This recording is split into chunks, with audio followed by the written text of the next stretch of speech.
Hello friends. देखिए, आज हम फिर से बात करने वाले हैं जनगणना के ऊपर, क्योंकि हमारी जनगणना की एक क्लास हो चुकी है। आज हम दूसरी क्लास करेंगे जनगणना के बारे में। ये हमारा भाग 2, भाग 1 हमने पहले कर चुके हैं। देखिए, हमें इसके बारे में बात करनी है। चलिए सीखते हैं। देखिए, करना है क्या करना है। पहला क्वेश्चन है हमारा, 2011 के अनुसार भारत का जनसंख्या घनत्व कितना है। ऑप्शन 4 हैं, सॉरी ऑप्शन इसमें 5 दिए गए हैं, तो आपको इन 5 ऑप्शन में से एक ऑप्शन करना है। कौन सा, चलिए बताइएगा। ऑप्शन ए 352 व्यक्ति प्रति वर्ग किलोमीटर, या 405 व्यक्ति प्रति वर्ग किलोमीटर, या फिर 383 व्यक्ति प्रति वर्ग किलोमीटर, या फिर 381 व्यक्ति प्रति वर्ग किलोमीटर, या फिर पांचवा ऑप्शन इनमें से कोई नहीं। क्योंकि अब जो है UPSSC या फिर कोई भी एग्ज़ाम हो, तो उस समय अब ये जो है 5 ऑप्शन ही दे रहे हैं। उसी के आधार पर मैंने ये PDF आपको तैयार करके दी है। देखिए, चलिए आप बताइएगा। देखिए, इसमें पहला हमारा ऑप्शन हो जाएगा नंबर सी, क्योंकि इसमें जो है 382 प्रति वर्ग किलोमीटर के स्क्वायर में हमारे भारत में जनसंख्या घनत्व है। अब अगला क्वेश्चन है, सर्वाधिक जनसंख्या घनत्व वाला राज्य कौन सा है। यानी कि जिसमें जनसंख्या सर्वाधिक है, उसमें वो राज्य हमें बताना है। ध्यान दें कि इसमें क्या दे रखा है, क्वेश्चन को एक बार दोबारा रिपीट फिर करें। सर्वाधिक जनसंख्या घनत्व वाला राज्य पूछा है, वो हमें बताना है कि कौन सा है। उत्तर प्रदेश, बिहार, केरल, पश्चिम बंगाल, या फिर इनमें से कोई नहीं।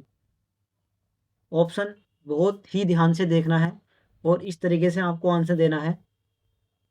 देखिए, इसमें हमारा ऑप्शन हो जाएगा बी, बिहार।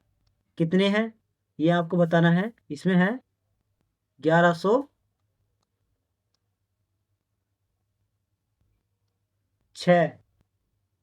1106 जनसंख्या घनत्व, यानी कि 1106 लोग रहते हैं प्रति वर्ग किलोमीटर, यानी कि 1 किलोमीटर के एरिया में इतने लोग हमारे रहते हैं।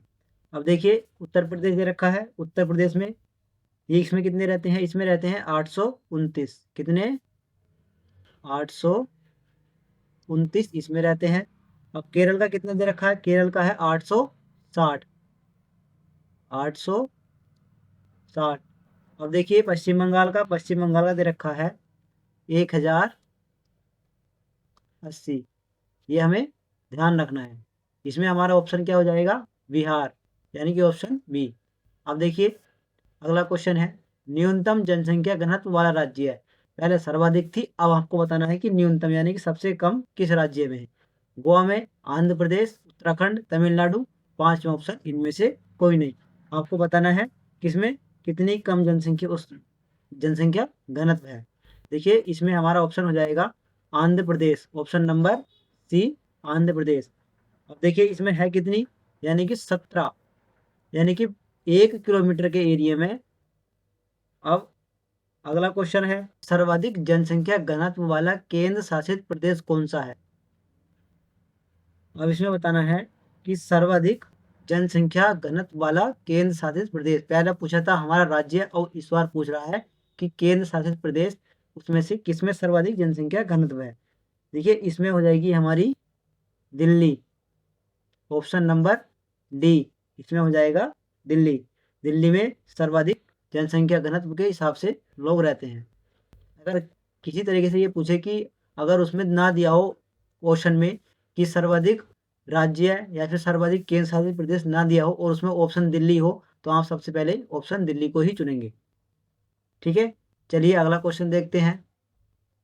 अगला क्वेश्चन है, निम्नलिखित में से 2011 की जनगणना के अनुसार भारत का लिंग अनुपात कितना था। यानी कि भारत में कितना लिंग अनुपात था, यानी कि कितने महिलाओं पे कितने पुरुष थे, यानी कि 1000 से हमारे इसमें लिंगानुपात देखा जाता है। देखिए, इसमें सर्वाधिक लिंगानुपात था, कितना था वो हमें आपको बताना है। Option A 941, option B 942, option C 943, option D 944, या फिर इनमें से कोई नहीं। देखिए, इसमें ऑप्शन हो जाएगा हमारा सी 943। अब अगला क्वेश्चन,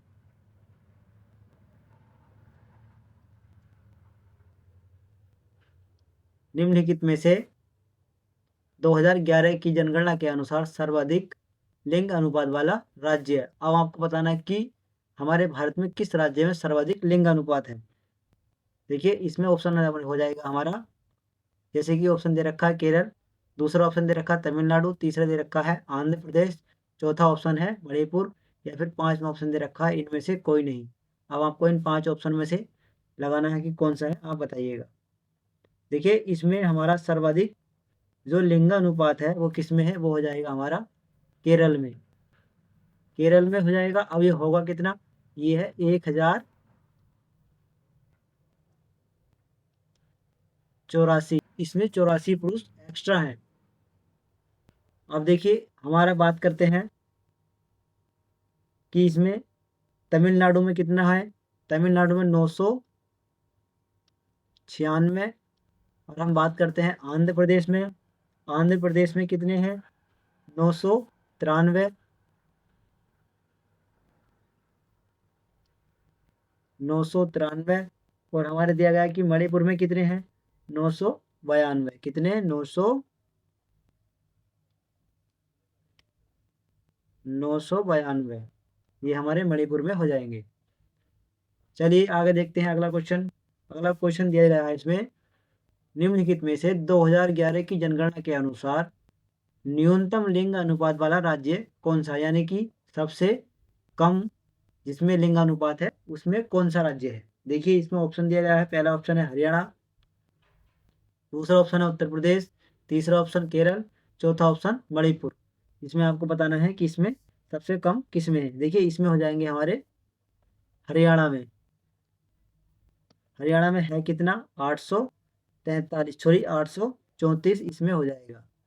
834 इसमें हो जाएगा, यानी कि इसमें बहुत ही ज़्यादा न्यूनतम हुआ है, यानी कि सबसे कमी इसमें आई है। यहीं से ही हमने एक योजना चलाई थी, बेटी बचाओ बेटी पढ़ाओ, जो हमारी योजना थी वो यहीं से ही चलाई गई थी। अगला क्वेश्चन, निम्नलिखित में से 2011 की जनगणना के अनुसार 6 वर्ष तक के बच्चों का सर्वाधिक लिंग अनुपात वाला राज्य कौन सा है, यानी कि 0 वर्ष से लेकर के 6 वर्ष तक के जो बच्चे हैं उनमें सर्वाधिक लिंग अनुपात वो आपको बताना है। इसमें ऑप्शन दिए गए हैं, उत्तर प्रदेश पहला ऑप्शन, दूसरा ऑप्शन तमिलनाडु, तीसरा ऑप्शन आंध्र प्रदेश, चौथा ऑप्शन सिक्किम। इसमें आपको बताना है कि इसमें किसमें है। ये देखिए इसमें सबसे ज़्यादा है हमारा आंध्र प्रदेश। आंध्र प्रदेश में हुआ कितना है, 972। 972 इसका लिंग अनुपात है। अब इसमें देखिए ये तो हमारा हो गया सर्वाधिक। अब इसमें दे रखा है कि न्यूनतम, अगला क्वेश्चन है न्यूनतम वाला। अब इसमें बताना है कि हमें न्यूनतम कौन से में था, न्यूनतम हमें बताना है इसमें ये हमारा कौन सा है, ये आपको आंसर देना है। देखिए दोस्तों इसमें हमारा एक क्वेश्चन थोड़ा सा डाउट में गड़बड़ हुआ है, हमें वो क्वेश्चन सही करना है। वो क्वेश्चन हमारा कौन सा था, देखिए ये है हरियाणा। हरियाणा का जो हमने लिंगानुपात बताया था ये आपको लगाना है 889, यानी कि 79। ये इसमें हमारा इतना हो जाएगा, ये आपको सही करना है। अगला क्वेश्चन देखते हैं, जो 834 था वो हमारा 834 हमारा इसमें था, 0 से 6 वर्ष तक की जो आयु के बच्चे हैं ये हमारा 834 के हैं, ये इसमें हमारा 834 है, ये हमारा हो जाएगा। अगला क्वेश्चन देखिए,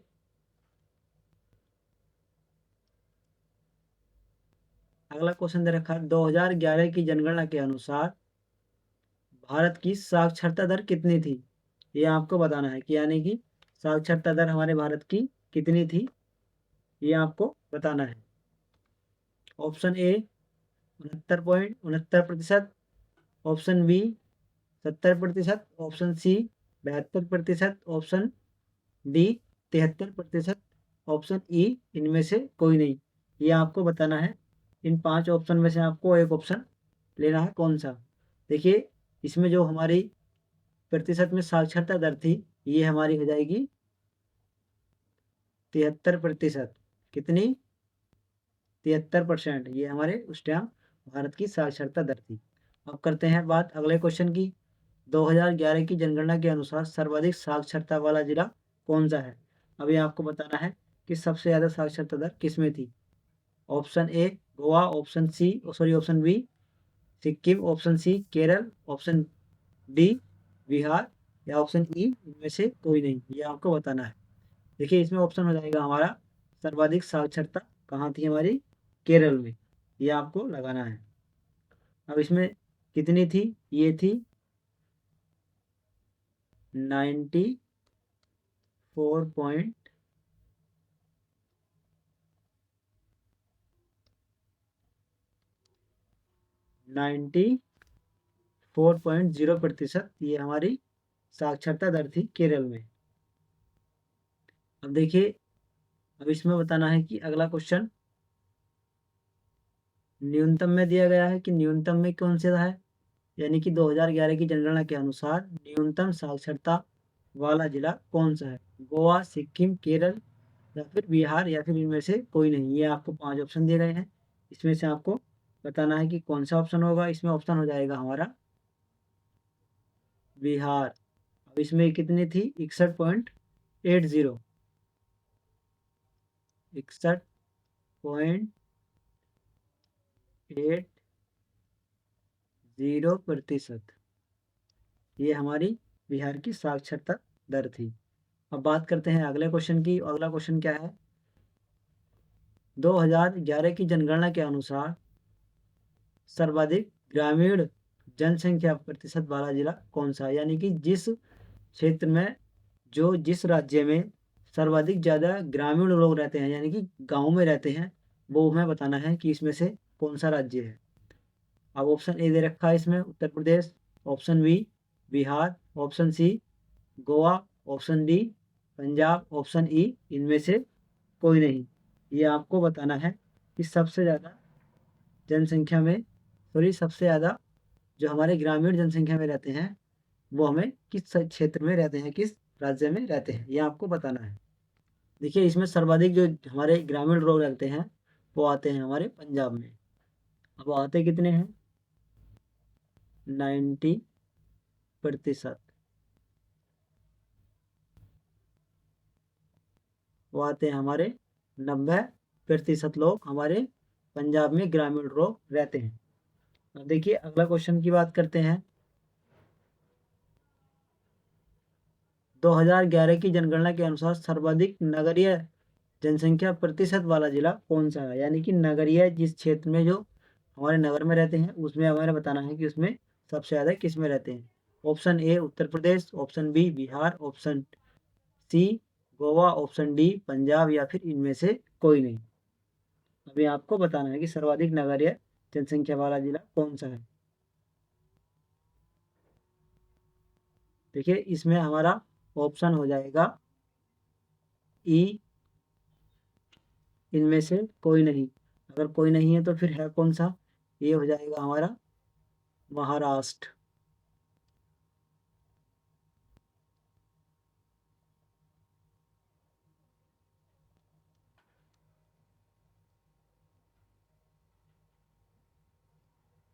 ये हो जाएगा हमारा महाराष्ट्र। इसमें है कितनी, 5.08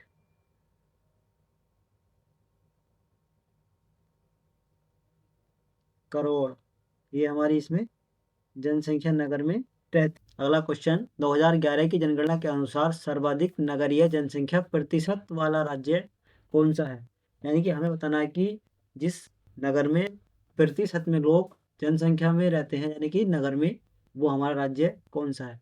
उत्तर प्रदेश, बिहार, पंजाब, गोवा या फिर इनमें से कोई नहीं। ये आपको 5 ऑप्शन दिए गए हैं, आपको इनमें से आंसर देना है कि बताइए कौन सा है। देखिए इसमें हमारा ऑप्शन हो जाएगा कि जो हमारे प्रतिशत में जो हमारी जनसंख्या नगर में रहती है वो कौन सी किस राज्य में है, ये हमारा हो जाएगा ऑप्शन सी, यानी कि गोवा। अब इसमें गोवा में रहती है सर्वाधिक प्रतिशत वाले जनसंख्या वाले राज्य है।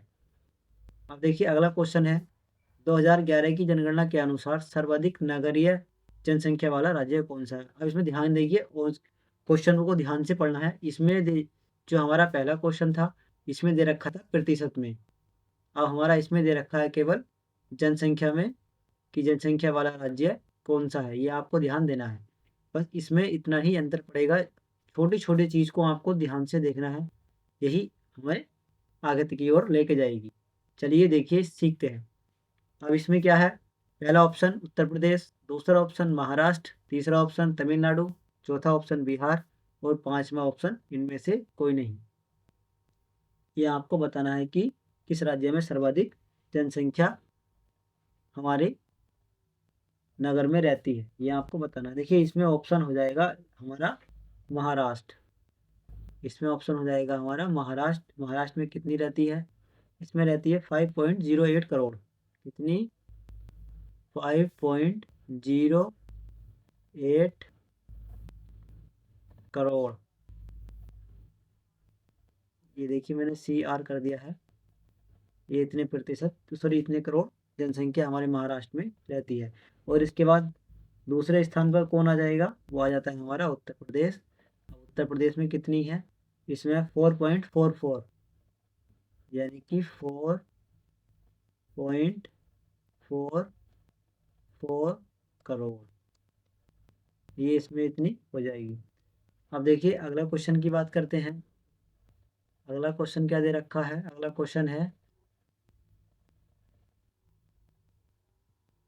2011 की जनगणना के अनुसार न्यूनतम नगरीय जनसंख्या वाला राज्य कौन सा है, यानी कि किस नगर में सबसे कम यानी कि न्यूनतम जो हमारे नगरीय वाला जिले हैं वो कौन सा है। पहला ऑप्शन उत्तर प्रदेश, दूसरा ऑप्शन बिहार, तीसरा पश्चिम बंगाल, चौथा तमिलनाडु, पांचवा ऑप्शन इनमें से कोई नहीं। आपको बताना है कि किस राज्य में न्यूनतम नगरीय जनसंख्या वाला राज्य है। देखिए आपको इसमें लगाना है हमारा, जिसमें सबसे कम है वो कौन सा है, ये आपको बताना है।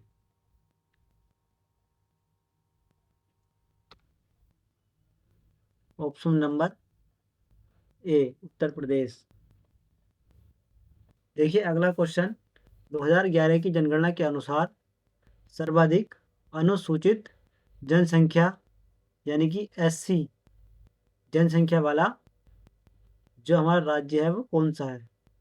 देखिए किस हमारे राज्य में SC वाले जनसंख्या वाले लोग रहते हैं, ये आपको बताना है। देखिए इसमें पहला ऑप्शन दे रखा है पश्चिम बंगाल, दूसरा ऑप्शन दे रखा है इसमें केरल, तीसरा ऑप्शन दे रखा है इसमें पंजाब और चौथा ऑप्शन दे रखा है, सॉरी B और C दोनों, ये आपको बताना है।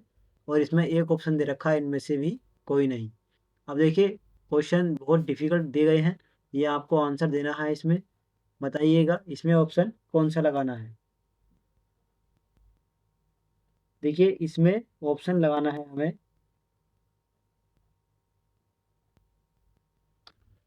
देखिए इसमें ऑप्शन हो जाएगा हमारा ऑप्शन नंबर E, इनमें से कोई नहीं।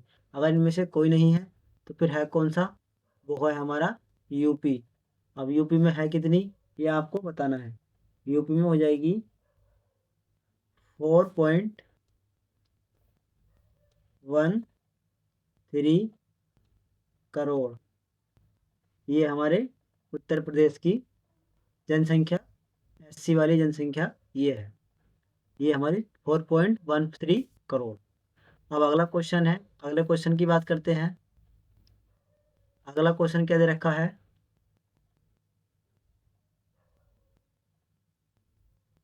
अगला क्वेश्चन है निम्नलिखित 2011 की जनगणना के अनुसार सर्वाधिक प्रतिशत में अनुसूचित जनजाति यानी कि SC जनसंख्या वाला कौन सा है। सॉरी इसमें हमारा जिले की जगह हमें करना है कितना राज्य। 2011 की जनगणना के अनुसार सर्वाधिक प्रतिशत में अनुसूचित जनजाति यानी SC जनसंख्या वाला राज्य कौन सा है। देखिए इसमें थोड़ी सी टाइपिंग मिस्टेक हो जाती है, कभी कभी टाइपिंग मिस्टेक, तो हमें ठीक कर लेनी है। जैसे कि इसमें हमें जिले की जगह राज्य हमने किया है, ये आपको ध्यान देना है। बस पहला ऑप्शन पश्चिम बंगाल, दूसरा ऑप्शन केरल, तीसरा ऑप्शन तमिलनाडु, चौथा ऑप्शन उत्तर प्रदेश और एक हमारा ऑप्शन दे रखा है इसमें पांचवा कि इनमें से कोई नहीं, ये आपको बताना है। देखिए इसमें क्या है कि छोटे छोटे दिए गए हैं इफेक्ट, वही आपको देखना है। देखिए इसमें हमने क्या पूछा है इसमें? पूछा है इसमें कि सर्वाधिक प्रतिशत वाला अनुसूचित जनजाति यानी कि एससी, यानी कि प्रतिशत में लोग सर्वाधिक किस राज्य में रहते हैं। पहला पूछा था कि जनसंख्या किस राज्य में ज़्यादा रहती है, जैसे कि हमने अभी इसमें लगाया था कि उत्तर प्रदेश में।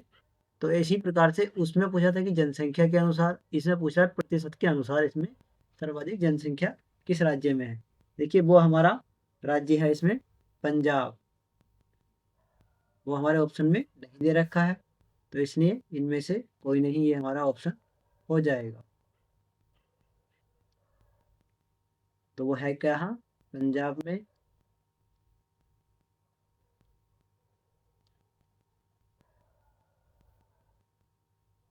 ये हमारा पंजाब हो जाएगा। पंजाब में है कितनी? 3, 1। पंजाब में कितना हो जाएगा? पंजाब में हो जाएगी 3, 1.9%। 9%, ये हमारे पंजाब में जनसंख्या हो जाएगी एससी वाली। अब हम बात कर लेते हैं अगला क्वेश्चन। अगला क्वेश्चन क्या दे रखा है? अगला क्वेश्चन दे रखा है 2011 की जनगणना के अनुसार सर्वाधिक प्रतिशत में एसटी वाला जिला, सॉरी एसटी वाला राज्य कौन सा है, ये आपको बताना है। ये हमारी टाइपिंग मिस्टेक है, इसको भी हम इसको सुधार लेते हैं।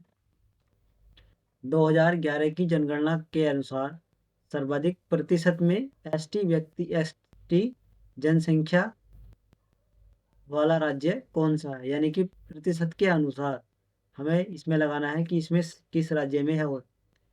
उत्तर प्रदेश में, मध्य प्रदेश में, या ए और बी दोनों में, डी ऑप्शन, केरल में, या फिर इनमें से कोई नहीं। ये आपको आंसर देना है इन 5 ऑप्शन में से आपको। देखिए इसमें जो सर्वाधिक हो जाएगा वो हमारा हो जाएगा मध्य प्रदेश में, ऑप्शन नंबर बी, ये हमारा मध्य प्रदेश हो जाएगा। अब मध्य प्रदेश में है कितनी? देखिए अगला क्वेश्चन है 2011 की जनगणना के अनुसार सर्वाधिक प्रतिशत में एसटी जनसंख्या वाला राज्य कौन सा है, यानी किस राज्य में एसटी के लोग प्रतिशत में ज़्यादा में रहते हैं। पहला ऑप्शन उत्तर प्रदेश, दूसरा ऑप्शन मध्य प्रदेश, तीसरा ऑप्शन ए और बी दोनों, और चौथा ऑप्शन केरल, और पांचवा ऑप्शन इनमें से कोई नहीं। आपको इनमें से बताना है कि किस राज्य में एसटी के लोग जनसंख्या में सर्वाधिक रहते हैं। देखिए इसमें ऑप्शन हो जाएगा हमारा इनमें से कोई नहीं।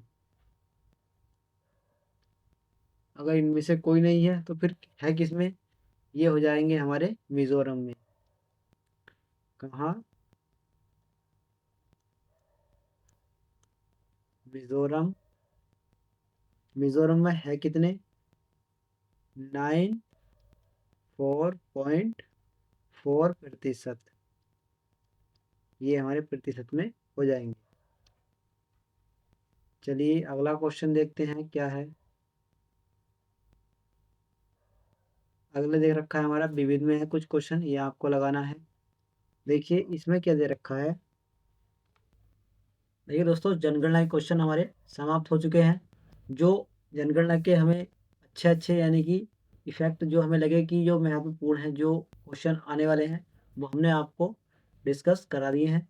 देखिए अब हम बात कर लेते हैं, थोड़े से कुछ विविध के क्वेश्चन हैं, आपको इनको भी देखना है, और लास्ट में हम आपको एक क्वेश्चन होमवर्क के लिए देंगे और आपको उसका आंसर कमेंट बॉक्स में बताना है। चलिए देखिए सीखते हैं। देखिए पहला हमारा क्वेश्चन दे रखा है कि सिनेमा के क्षेत्र का सर्वश्रेष्ठ पुरस्कार कौन सा है, यानी कि सबसे बड़ा सिनेमा के क्षेत्र का जो पुरस्कार है वो हमारा कौन सा है, ये आपको बताना है। देखिए ऑप्शन दे रखा है ए भारत रत्न, ऑप्शन बी दे रखा है दादा साहेब फाल्के पुरस्कार, और ऑप्शन सी दे रखा है परमवीर चक्र, और ऑप्शन डी रखा है ए और बी दोनों, या फिर अगला क्वेश्चन दे रखा है ई इनमें से कोई नहीं। ये आपको 5 ऑप्शन दिए गए हैं, आपको इनमें से आंसर करना है कि वो आंसर कौन सा है। देखिए इस ऑप्शन नंबर हमारा बी दादा साहेब फाल्के पुरस्कार, ये सिनेमा के क्षेत्र का सर्वश्रेष्ठ पुरस्कार है। अब अगला क्वेश्चन देखते हैं। अगला क्वेश्चन है हमारा कि मानव विकास सूचकांक में भारत का कौन सा स्थान है। यानी कि ये जो हमारा आंकड़ा है, ये हमारा करंट का आंकड़ा है। आपको ये बताना है कि इसमें जो हमारे भारत की रैंक है वो कौन सी है। हमारा भारत 100 नंबर पे है, या 110 नंबर पे, या 120, या फिर 130। यह आपको ऑप्शन देना है। आपको बताना है कि इसमें से कौन से नंबर पे हमारा भारत का स्थान है। देखिए इसमें ऑप्शन हो जाएगा हमारा डी, यानी कि 130 नंबर पे हमारा भारत आया है मानव विकास सूचकांक में। अब देखिए अगला क्वेश्चन देखते हैं। अगला क्वेश्चन इसमें दे रखा है हमारा, केंद्रीय प्राधिकरण CAT का 10वां सम्मेलन कहाँ आयोजित किया किया गया हुआ है, यह आपको बताना है। तमिलनाडु में, या फिर गोवा में, या फिर भारत मंडलम दिल्ली में, चेन्नई में, या फिर इनमें से कोई नहीं। ये आपको इसका आंसर आपको कमेंट बॉक्स में बताना है। ये आपके लिए होमवर्क रहेगा। इसका आंसर आपको कमेंट बॉक्स में देना है और आपको ज़रूर बताइएगा कमेंट बॉक्स में। मिलते हैं फिर से अपनी नेक्स्ट वीडियो के साथ। तब तक के लिए बाय बाय। Thank you.